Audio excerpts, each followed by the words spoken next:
Hello, it's John from Fantastic Tales and Adventures. Welcome to this episode of Storytime.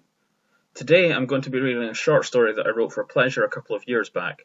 As ever, there will be a couple of questions at the end to help you get the writers among you thinking. So, let's get started. Today's story, The Crumb Correspondence. Mother, I trust your new accommodation and circumstance find you well?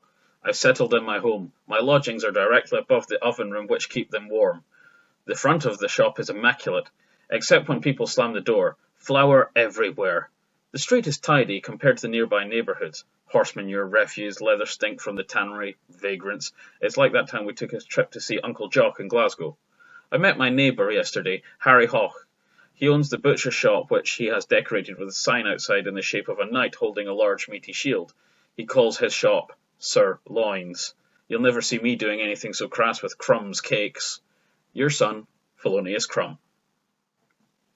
Mother, I went to church with my assistant, Mrs. Bickerstaff, on Sunday. She introduced me to the congregation and then to Reverend Bletherington. He is as talkative as she is nosy and impatient.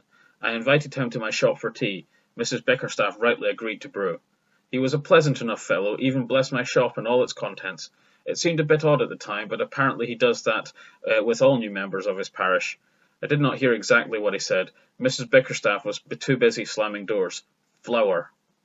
Your son, Felonious Crumb. Mother, I may have spoken too soon about my new home. I was out exploring, sloshing through muck, sludge and soot when I took a wrong turn into an alley and was set upon by a glup. Strike through, no. Glaggle, no. Strike through. Horde, spelt W-H-O-R-E-D. Strike through, no. Group of iniquitous women selling themselves. I honestly believe that these creatures, the vile blood-sucking leeches on the throat of society, sleep in those refuse piles at the end of the street. They are filthy, stinking, and their language is most vulgar indeed. I gave them a piece of my mind, but that just turned them savage. Fortunately, I was saved from the Harlots by the intervention of Baron von Contel, a visiting nobleman from Eastern Europe. Contel appeared as if from nowhere, and I can honestly see he was the most imposing gentleman I have ever seen in his black cape, top hat, and spectacles, and cane. Quite fashionable, I might say.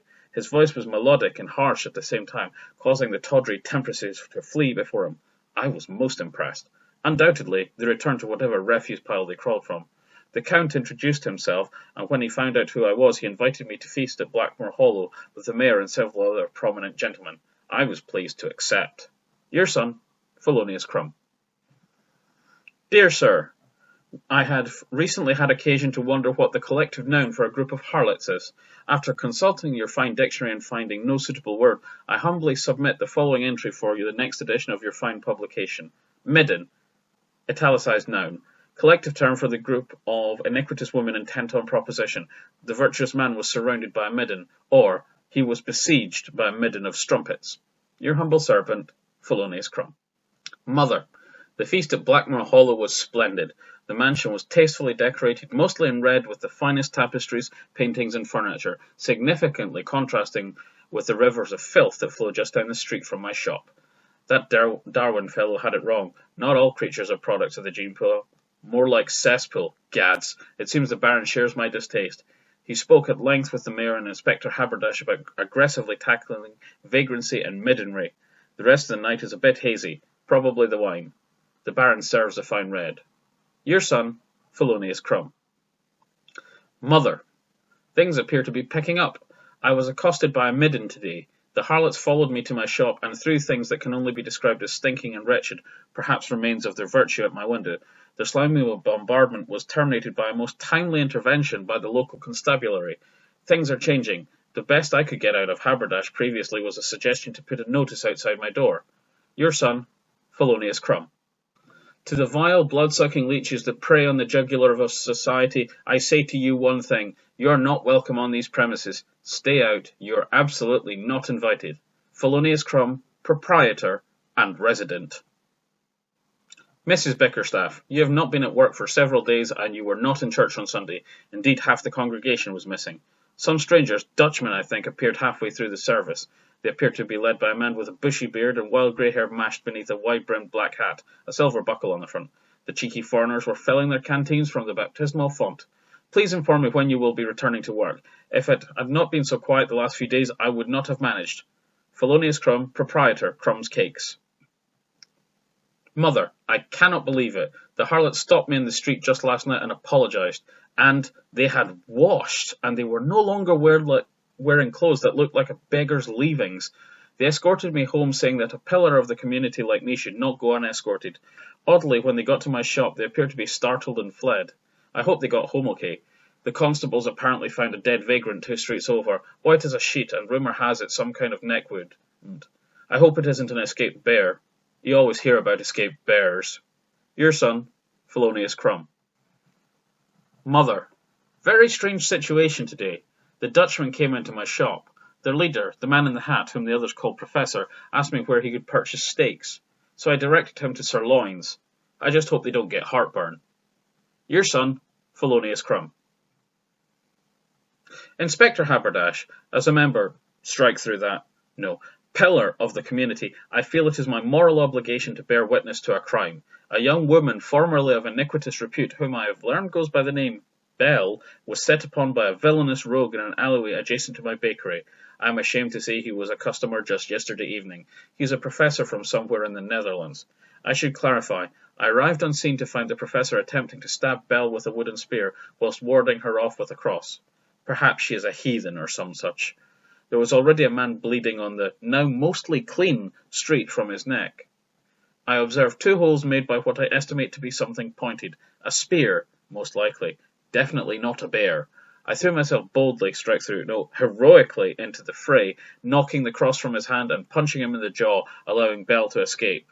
The professor left in a hurry when I saw one of your fine constables and alerted him. Your humble servant, Felonious Crumb. Mother, it has been a very strange week. I have had a bad cough and the streets have been more or less empty during the day. My shop is the only one still open. There are a few people going about at night, but none of them come anywhere near my door. I saw the professor and his men pass by the shop earlier, heading towards Blackmore Hollow. They were carrying torches and spears. Perhaps the Baron is having a hog roast. The professor reappeared an hour later with just one of his men. The 2 gents hurried into my shop, slamming the door. Flour was sent everywhere.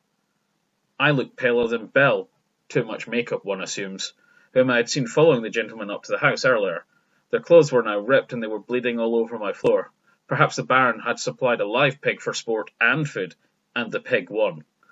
The Baron promptly arrived, presumably to offer apologies and offer assistance to the injured men.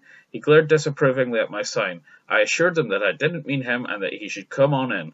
The professor and his companion fled into my back room, slamming the door again, and then the Baron took a funny turn. His face turned red and his hands grasped, strike through, no, clawed at his throat.